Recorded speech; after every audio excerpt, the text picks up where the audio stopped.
اعوذ باللہ من الشیطان الرجیم بسم اللہ الرحمن الرحیم۔ السلام علیکم کلاس، کیسے ہیں سب؟ امید کرتی ہوں سب بخیر و عافیت ہوں گے۔ اللہ تعالیٰ سب کو اپنی حفظ و امان میں رکھے۔ جی، آج ہماری ہے حدیث نمبر 8 جس کا عنوان ہے مجلس علم میں حاضری کی فضیلت۔ سب سے پہلے ہم حدیث دیکھ لیتے ہیں۔ ان ابی واقد اللیثی، ابو واقد لیثی سے روایت ہے، انا بے شک رسول اللہ صلی اللہ علیہ وآلہ وسلم، بے شک رسول اللہ صلی اللہ علیہ وآلہ وسلم بینما ہمارے درمیان ہوا وہ جالسن بیٹھے ہوئے تھے، فی المسجد مسجد میں، والناسو اور لوگ معہو ان کے ساتھ، اس جب اقبلہ بڑھے، سلاستو تین نفرین شخص، فاقبلہ پس بڑھے، اسنانی دو، الی رسول اللہ صلی اللہ علیہ وآلہ وسلم رسول اللہ صلی اللہ علیہ وآلہ وسلم کی طرف، وذہبا اور چلا گیا، واحد ایک، قالا کہا، راوی نے کہا، فواقفا کھڑے ہوئے، علی رسول اللہ صلی اللہ علیہ وآلہ وسلم رسول اللہ صلی اللہ علیہ وآلہ وسلم کی طرف، فاما پھر، احدہما ان میں سے ایک، فرعا دیکھی، فرجتن خالی جگہ، فی الحلقتی حلقے میں، فجلسا پس بیٹھ گیا، فیہا اس میں، واما اور، واما الآخر اور دوسرا، فجلسا بیٹھ گیا، خلفہم پیچھے، واما الثالث تو تیسرا، فادیرا چلا گیا، فادیرا پیٹھ پھیر کر، ذاہباً چلا گیا، فلما پس جب فارغ فارغ ہوئے، رسول اللہ صلی اللہ علیہ وآلہ وسلم رسول اللہ صلی اللہ علیہ وآلہ وسلم، قالا فرمایا، الا کیا نہیں، اخبرکم کیا میں تمہیں خبر دوں، عن النفری اشخاص کے بارے میں، ثلاثتی تین، اما رہا احدہم ان میں سے ایک، فآوا اس نے رجوع کیا، الی اللہ اللہ کی طرف، فآواہ پس رجوع کیا اس کی طرف، اللہ اللہ نے، واما الآخر اور دوسرا، فاستحیا پس حیا کی اس نے یا شرم کی اس نے، فاستحی اللہ پس حیا کی اللہ نے یا لاج رکھ لی اللہ نے، منہ اس سے، واما الآخر اور دوسرا، فعارض پس اعراض کیا اس نے یا منہ موڑا اس نے، فعارض اللہ پس اعراض کیا اللہ نے، عنہ اس سے۔ اب اس کا بامحاورہ ترجمہ دیکھ لیتے ہیں۔ حضرت ابو واقد لیثی سے مروی ہے کہ اس وقت جب کہ رسول اللہ صلی اللہ علیہ وآلہ وسلم مسجد نبی میں بیٹھے ہوئے تھے اور لوگ آپ کے ساتھ تھے، اس وقت تین اشخاص سامنے آئے، پس ان میں سے دو رسول اللہ صلی اللہ علیہ وآلہ وسلم کی طرف بڑھے اور ایک چلا گیا۔ راوی کہتا ہے کہ پس دو اشخاص رسول اللہ صلی اللہ علیہ وآلہ وسلم کے سامنے کھڑے ہو گئے، پھر ان دو میں سے ایک نے حلقہ مجلس میں کچھ خالی جگہ دیکھی تو وہ اس جگہ پر جا کر بیٹھ گیا، اور جہاں تک دوسرے کا تعلق ہے تو وہ لوگوں کے پیچھے جا بیٹھا، اور رہی بات تیسرے شخص کی تو وہ پیٹھ پھیر کر چلا گیا۔ رسول اللہ صلی اللہ علیہ وآلہ وسلم فارغ ہوئے تو آپ صلی اللہ علیہ وآلہ وسلم نے فرمایا، کیا میں تمہیں تین اشخاص کے بارے میں خبر نہ دوں؟ جہاں تک ان میں سے ایک کا تعلق ہے تو اس نے اللہ کی طرف رجوع کیا، نتیجتاً اللہ تعالیٰ نے اس کو جگہ دی، اور جہاں تک دوسرے کا تعلق ہے تو اس نے شرم کیا، پس اللہ نے اس کی لاج رکھ لی، رہا آخری تو اس نے منہ موڑا تو اللہ نے بھی منہ موڑ لیا اس سے، آخری تو وہ جھجکا، نتیجتاً اللہ بھی اس سے جھجکا، اور رہا آخری تو اس نے منہ موڑا، نتیجتاً اللہ نے بھی اس سے منہ موڑ لیا۔ جی، اب ہم دیکھتے ہیں اس کی تشریح۔ اس کا جیسا کہ اس حدیث کا عنوان تھا مجلس علم میں حاضری کی فضیلت۔ مجلس علم یعنی علم کی مجلس میں، یعنی علم جہاں علم حاصل کیا جا رہا ہو اس کی مجلس میں حاضر ہونے کی فضیلت کیا ہے اور وہاں کے اس کے آداب کیا ہیں۔ سب سے پہلے ہم دیکھتے ہیں کہ اس حدیث کا پہلا جو پارٹ بتایا گیا ہے کہ اس میں کیا بتایا گیا کہ حضرت محمد صلی اللہ علیہ وسلم کے ساتھ مجلس میں بیٹھے ہوئے تھے تو وہاں تین شخص آئے۔ پہلے شخص نے جہاں جگہ دیکھی وہ وہیں بیٹھ گیا، یعنی وہ لوگوں کو پھلانگ کر آگے نہیں گیا یا اس نے کسی اور کو کھڑا کر کے اس سے جگہ نہیں لی۔ دوسرا وہ انسان جس کو آگے جگہ نظر نہ آئی یا اس نے آگے لوگوں کو پھلانگ کے آگے جانا پسند نہ کیا، بلکہ اس نے شرم محسوس کی اور وہ وہیں بیٹھ گیا پیچھے لوگوں کے پیچھے، تاکہ لوگوں کو مشکل محسوس نہ ہو۔ اور تیسرا وہ شخص جس نے نہ ہی اس نے جگہ تلاش کرنے کی کوشش کی اور نہ ہی اس نے پیچھے بیٹھنا پسند کیا، بلکہ وہ کیا ہے، مجلس سے منہ موڑ کر چلا گیا۔ تو حضرت محمد صلی اللہ علیہ وسلم اس کے بارے میں کیا کہتے ہیں کہ پہلا شخص کیا ہے؟ پہلا شخص تو وہ انسان ہے کہ اس نے اس کا جو جب وہ مجلس میں آنے سے پہلے بھی جب حضرت محمد صلی اللہ علیہ وسلم کی، کیونکہ اس وقت جب حضرت محمد صلی اللہ علیہ وسلم کے دور میں جب حضرت محمد صلی اللہ علیہ وسلم کوئی مجلس وغیرہ ہوتی تھی، کسی حدیث وغیرہ کی بات کرتے تھے، تو لوگ کیا ہے اپنی دل کے سکون کے لیے یا آپ سے تعلیم حاصل کرنے کے لیے، اچھی باتیں سیکھنے کے لیے یا آپ سے وسلم کی قربت حاصل کرنے کے لیے آپ کی مجلس میں آتے تھے، اور وہ اس سے خوشی محسوس کرتے تھے، دلی سکون حاصل کرتے تھے آپ کے مجلس میں آنے سے۔ اور کچھ لوگ ایسے تھے جو منافق تھے، جو آپ سے وسلم کی مجلس میں لوگوں کو تنگ کرنے کے لیے یا لوگوں کا مذاق اڑانے کے لیے یا مجلس میں لوگوں کا دھیان بٹانے کے لیے وہ آتے تھے، یا وہ آپ سے وسلم کی باتوں کا مذاق اڑانے کے لیے وہاں آتے تھے، تو وہ ایسے لوگ منافق تھے۔ تو اس میں یہی بتایا گیا کہ پہلا شخص جو تھا وہ آپ سے وسلم کی مجلس میں جب آیا تو وہ اپنی دل کی خوشی سے آیا، وہ کچھ نہ کچھ کوئی تعلیم حاصل کرنے کے لیے، اللہ تعالیٰ کی رضا کے لیے اس مجلس میں آیا تھا کہ میں کوئی نہ کوئی بات اس مجلس سے سیکھ کر جاؤں گا یا آپ سے وسلم کی قربت مجھے حاصل ہوگی۔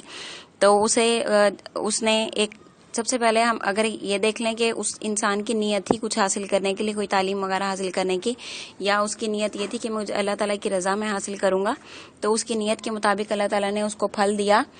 اور اللہ تعالیٰ نے اس کو پھل دیا اور اس کو مجلس میں ایک جگہ مل گئی۔ تو وہ کیا ہے، وہ لوگوں کو پھلانگنے کی بجائے، لوگوں کو کھڑا کرنے کی بجائے، وہ بلکہ اس کو جہاں جگہ ملی وہ وہیں اسی جگہ پر بیٹھ گیا جا کر۔ تو اس شخص کے بارے میں محمد صلی اللہ علیہ وسلم نے کیا کہا کہ اس نے اللہ تعالیٰ کی طرف رجوع کیا، یعنی اللہ تعالیٰ سے اس نے طلب کیا ہوگا، اللہ تعالیٰ کی رضا اس نے مانگی ہوگی، تو اللہ تعالیٰ نے بھی اس کو کیا ہے، اس کی طرف رجوع کیا، یعنی اس کو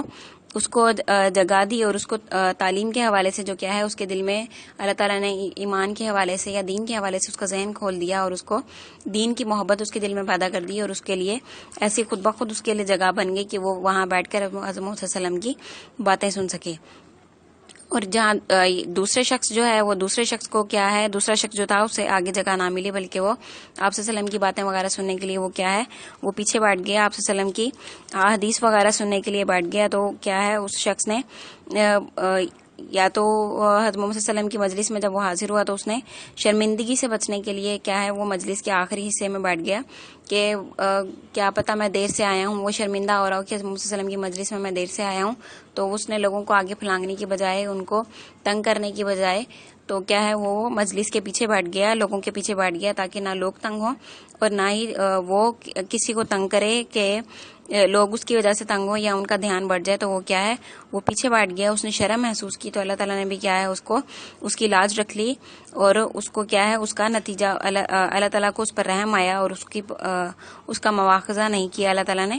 تو وہ وہیں مجلس کے پیچھے بیٹھ گیا۔ اور تیسرا شخص جو ہے، اور سب سے ویسے بھی، اور مجلس کا جو آداب جو ہے، مجلس کے آداب کیا ہیں، سب سے پہلے یہ ہے کہ جہاں اگر مجلس میں جائیں یا جمعے کی نماز کے لیے اگر مرد حضرات جائیں تو ان کو جہاں جگہ ملے وہیں بیٹھ جانا چاہیے، بلکہ یہ نہیں کہ اگر مجلس کے بہت آگے والی صف میں اس کو جگہ مل رہی ہے تو لوگوں کو پھلانگتا ہوا، ان کی گردنوں کو پھلانگتا ہوا وہ آگے وہاں جا کر بیٹھ جائے، بلکہ اس کو نزدیک ترین جہاں اس کو جگہ نظر آ رہی ہے وہاں اس کو بیٹھ جانا چاہیے، تاکہ لوگوں کی گردنوں سے پھلانگ کر وہ نہ جائے، تاکہ لوگ اس سے پریشان نہ ہوں۔ تو جہاں اس کو جگہ ملنی چاہیے وہ اس کو وہیں، جہاں خالی جگہ ملے وہیں بیٹھنا چاہیے، اگر کوئی خالی جگہ اس کو نہیں ملی تو وہ مجلس کے آخر میں اس کو بیٹھ جانا چاہیے۔ پھر جو تیسرا شخص ہے،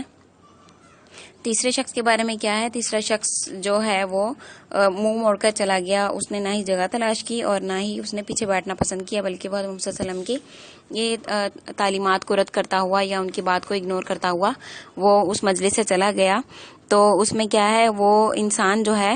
وہ آپ صلی اللہ علیہ وسلم کی مجلس میں نازل ہونے والی رحمتوں سے محروم ہو گیا، یا وہ اللہ تعالیٰ کی رحمتیں جو نازل ہوتی ہیں یا کوئی ایسی دین کی بات جو اسے سیکھ لینی چاہیے تھی وہ اس چیز سے محروم ہو گیا، اور اللہ تعالیٰ نے کیا ہے اس کو اپنی رحمت سے محروم کر دیا۔ لیکن پہلا اور دوسرا شخص جو تھا وہ اس پر اللہ تعالیٰ کی رحمت ہوئی اور وہ مجلس میں بیٹھ گئے، اور تیسرا شخص جو ہے وہ منافق ہو بھی سکتا ہے کہ شاید وہ منافق انسان اور وہ آپ صلی اللہ علیہ وسلم کی باتیں سننا پسند نہ کرتا ہو، اور وہ آپ صلی اللہ علیہ وسلم کی باتوں کو اگنور کر کے، بلکہ اس محفل کو اگنور کر کے چلا گیا ہو۔ تو اسی لحاظ سے اگر ہم دیکھیں تو مجلس میں بیٹھنے کے آداب جو ہیں وہ یہی ہونے چاہیے کہ جہاں جگہ ملے وہیں بیٹھ جانا چاہیے، نہ کہ دوسرے لوگوں کی گردنیں پھلانگتے ہوئے، دوسرے لوگوں کو تنگ کرتے ہوئے وہاں سے آگے جانے کی کوشش کرنی چاہیے۔ اور بعض لوگوں کی تو عادت ایسے ہوتی ہے کہ وہ اگر کہیں گئے ہیں تو آگے بیٹھنے کے چکر میں تو وہ دوسرے لوگوں کو اٹھا دیتے ہیں وہاں سے، اس کے جگہ کے پیچھے لڑائی جھگڑے تک کی نوبت آ جاتی ہے کہ یہ ہم یہاں بیٹھیں گے، تم یہاں نہیں بیٹھو گے، اس طرح سے کیا ہے وہ جگہ کے پیچھے لڑتے ہیں. وہ عام اگر ہم زندگی میں دیکھ لیں، اسٹوڈینٹس لائف میں اگر ہم دیکھ لیں تو وہ کیا ہے، کلاسز میں اگر آپ دیکھ لیں کہ لیکچر کے دوران اسٹوڈینٹس جو ہیں وہ بھاگے دوڑے دھکم پھیل کے ساتھ ایک دوسرے کے آگے پیچھے آتے ہیں جگہ کے پیچھے، اور دروازے کے آگے بھی کلاس ختم نہیں ہوتی تو وہ پوری آدھی سے زیادہ کوریڈور میں لڑکیاں کھڑی ہوئی ہوتی ہیں، کلاس کے باہر شور کر رہی ہوتی ہیں، صرف اور صرف کس لیے؟ جگہ کے لیے. اب اگر انسان یہ سوچ لے کہ تعلیم حاصل کرنی ہے، اب یہ تو نہیں ہے کہ آگے والوں کو تعلیم کوئی اچھی تعلیم دی جائے گی اور پیچھے والوں کو بری تعلیم دی جائے گی یا ان کو کچھ سمجھ نہیں آئے گا، بلکہ کیا ہے پوری کلاس کو ایک طرح کی تعلیم دی جاتی ہے. یا آواز کا اگر مسئلہ ہوتا ہے تو اس کا بھی انتظام کیا جاتا ہے، مائک وغیرہ کا انتظام کیا جاتا ہے تاکہ پوری کلاس کو اچھے طریقے سے سمجھ آئے. اور تو کوئی تعلیم سے یا کسی بھی قسم کی اچھی بات سے محروم نہ ہو جائے. تو کیا ہے اسٹوڈینٹس کو بھی اس بات کا خیال رکھنا چاہیے مجلس کے آداب کو. وہ کلاس بھی تقریباً ایک قسم کی مجلس ہی ہوتی ہے جہاں پہ دوسرے لوگوں سب جو اسٹوڈینٹس ہوتے ہیں وہ اچھی تعلیم حاصل کرنے کے لیے، کچھ تربیت حاصل کرنے کے لیے وہاں آتے ہیں. تو اسٹوڈینٹس جو ہیں اس بات کو مد نظر نہیں رکھتے، بلکہ وہ کیا ہے سب سے پہلے تو اس میں نظم و ضبط قائم نہیں رہتا، دوسری پریشان ہوتے ہیں، ایک کلاس کے ساتھ ساتھ دوسری کلاس بھی پریشان ہو رہی ہوتی ہے. تو سارے کیا ہیں اس کی وجہ سے دوسرے لوگوں کو پریشانی کا سامنا کرنا پڑتا ہے. تو دوسرے لوگوں کو بھی پریشانی سے بچانے کے لیے اور اپنے آپ کو بھی پریشانی سے بچانے کے لیے کیا ہے وہ اگر ہم نظم و ضبط کا خیال رکھیں گے، مجلس کے آداب کا خیال رکھیں گے تو کیا ہے کوئی بھی پریشان نہیں ہوگا، دوسرے لوگ بھی اچھے طریقے سے اس بات کو یا اس لیکچر کو یا اس مجلس میں جو بیان کیا جا رہا ہے اس کو سمجھ سکیں گے. بلکہ جو آپ بھی جو بعد میں آنے والا انسان ہے وہ بھی بہتر طریقے سے اس بات کو سمجھ سکے گا. اسی لیے مجلس کے آداب کو کیا ہے خاطر میں رکھنا چاہیے، جہاں جگہ ملے وہیں پر بیٹھ جانا چاہیے. تو یہ تھی ہماری آج کی حدیث مجلس کے آداب یا حاضری کی فضیلت جو ہے. امید کرتی ہوں سمجھ آ گئی ہوگی. انشاءاللہ نیکسٹ لیکچر کے ساتھ ملاقات ہوگی. اللہ حافظ.